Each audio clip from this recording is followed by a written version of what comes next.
Graça e paz, irmãos e irmãs. O nosso texto de hoje é João 20, de 1 a 18, e seguimos juntos na prática do amor. Nos capítulos 18 e 19, Jesus é preso, julgado e condenado, crucificado, morto e sepultado. Na sexta e no sábado, os sentimentos são de tristeza e de desespero. Mas no domingo pela manhã, tudo passa a ser diferente. A tristeza dá lugar à alegria e o desespero dá lugar à esperança. Jesus ressuscita, vencendo o mundo e inaugurando uma nova criação.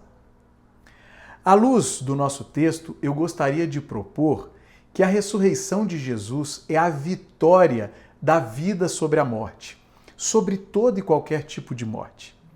Diante dela, temos três importantes reações. A primeira reação é a perplexidade, do verso 1 ao verso 2. É o primeiro dia da semana, o domingo. É tão cedo que ainda está escuro. O sol ainda não raiou. Imagine a cena. Maria Madalena vai ao sepulcro onde José de Arimateia e Nicodemos depositaram o corpo de Jesus. Chegando ali, ela vê que a grande pedra que protegia a entrada da gruta fora removida. Tomada por perplexidade, Maria Madalena sai correndo dali e vai ao encontro de Simão Pedro e do discípulo a quem Jesus amava e diz: "Tiraram o Senhor do sepulcro e não sabemos onde o colocaram." Verso 2.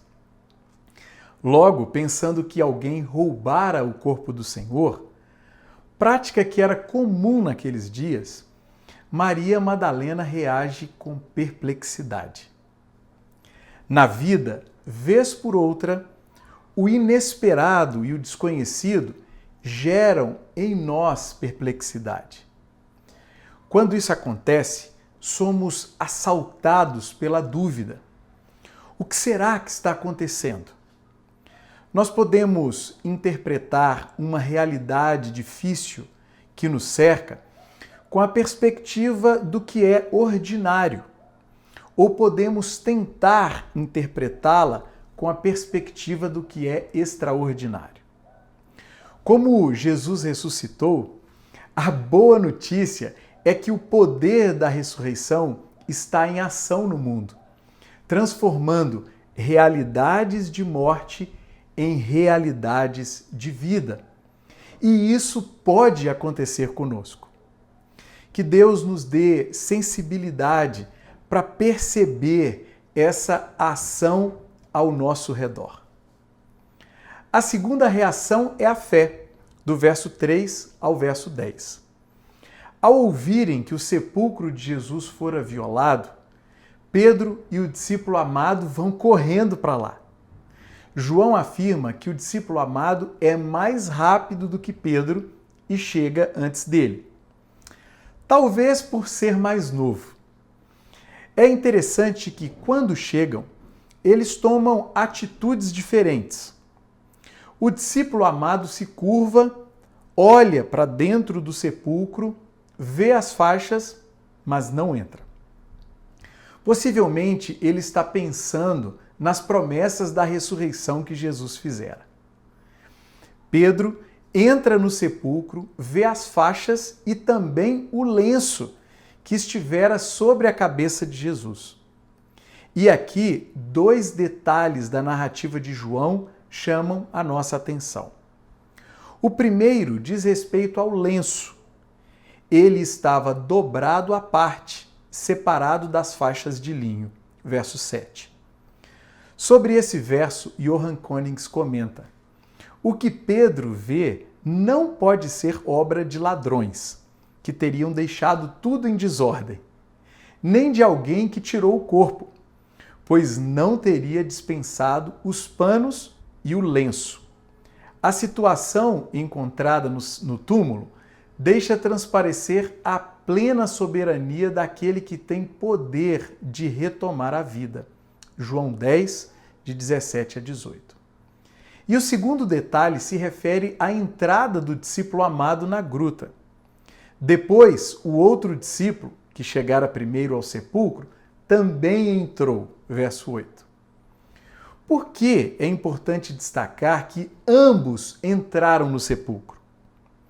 Porque, para confirmar um fato, a lei judaica exige 2 ou 3 testemunhas. E vale destacar que, além de confirmar a ressurreição de Jesus, o discípulo amado reage com fé. Ele viu e creu, verso 8. João destaca essa reação porque deseja que os seus leitores creiam da mesma maneira. Se antes ele apresentara os 7 sinais miraculosos, agora ele apresenta o sinal miraculoso por excelência, a ressurreição de Jesus, o Cristo, o Filho de Deus.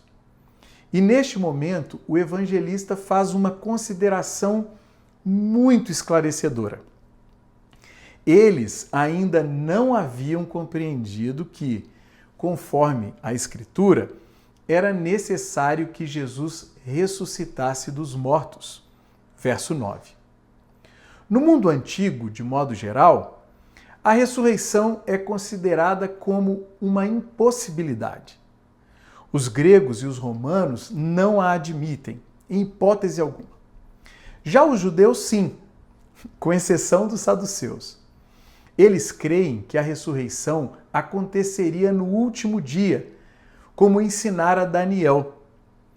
Quanto a você, siga o seu caminho até o fim. Você descansará e então, no fim dos dias, você se levantará para receber a herança que lhe cabe. Capítulo 12, verso 13. Assim, ao ressuscitar, Jesus inaugura um novo tempo. Nesse novo tempo, a morte não tem mais a palavra final. Na ressurreição, a morte morreu. E porque Jesus ressuscitou, já podemos experimentar e promover a vida nos ambientes de morte.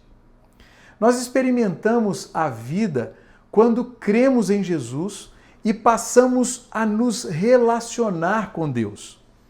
O fruto desse relacionamento é a imitação ou discipulado de Jesus, no poder do Espírito Santo.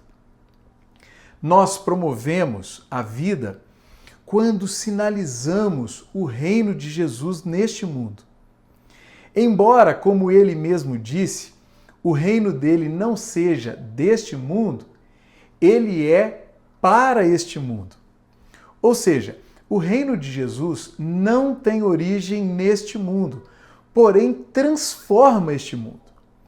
E quem são os agentes do reino da vida no mundo habitado pela morte? Quem? Eu, você, todos nós que seguimos a Jesus, aquele que ressuscitou dos mortos. A terceira reação é a proclamação, do verso 11 ao verso 18. Maria Madalena, que tinha saído de cena, retorna. Pedro e o discípulo amado voltam para casa e ela fica na porta do sepulcro chorando. Imagine a cena. Com os olhos marejados de lágrimas, Maria Madalena faz o mesmo movimento que os 2 discípulos fizeram. Ela olha para dentro do sepulcro onde o corpo de Jesus fora depositado. Todavia, ao invés de ver apenas as faixas e o lenço, ela vê 2 anjos vestidos de branco. Estes estão sentados onde estivera o corpo de Jesus, um à cabeceira e o outro aos pés. Quando percebem que Maria Madalena olha na direção deles, os anjos perguntam: Mulher, por que você está chorando? Verso 13. Ao que ela responde: Levaram embora o meu Senhor. Respondeu ela: E não sei onde o puseram. Verso 13. Exatamente neste momento, Maria Madalena vê Jesus em pé, contudo, não o reconhece. ele repete e amplia a pergunta dos anjos. Mulher, por que está chorando? Quem você está procurando? Verso 15. Pensando que fosse o jardineiro, Maria Madalena faz um pedido. Se o Senhor o levou embora, diga-me onde o colocou e eu o levarei. Verso 15. Em resposta a esse pedido, Jesus diz apenas uma palavra: Maria, verso 16. E embora o quarto evangelho tenha sido escrito em grego, aqui João mantém a palavra em aramaico, Mariam. Essa simples palavra, o seu nome, faz com que ela imediatamente o reconheça. Assim como em João 10, as ovelhas ouvem a voz do pastor e a reconhecem. Maria Madalena ensaia um movimento em direção a Jesus e exclama, também em aramaico, Rabone, que significa mestre, verso 16. Se os discípulos normalmente o chamam de Rabi, mestre, ela o chama de Rabone, meu grande mestre, ou meu mestre querido. Jesus pede a Maria Madalena que não o segure, que não o impeça de retornar ao Pai e dá-lhe uma importante ordem. Vá, porém, aos meus irmãos e diga-lhes: estou voltando para meu Pai e Pai de vocês, para meu Deus e Deus de vocês. Verso 17. Aqui valem mais dois destaques. O primeiro é que Maria Madalena, uma mulher, é a primeira pessoa a proclamar a notícia mais importante da história da humanidade, a ressurreição de Jesus. Sobre isso, o N.T. Wright comenta: ela é a primeira apóstola, a apóstola dos apóstolos, a primeira a dar a notícia de que o sepulcro está vazio. É a primeira a ver, a encontrar e a falar com o Mestre ressuscitado. E, nas palavras do Konings, ela é a primeira mensageira da nova comunidade.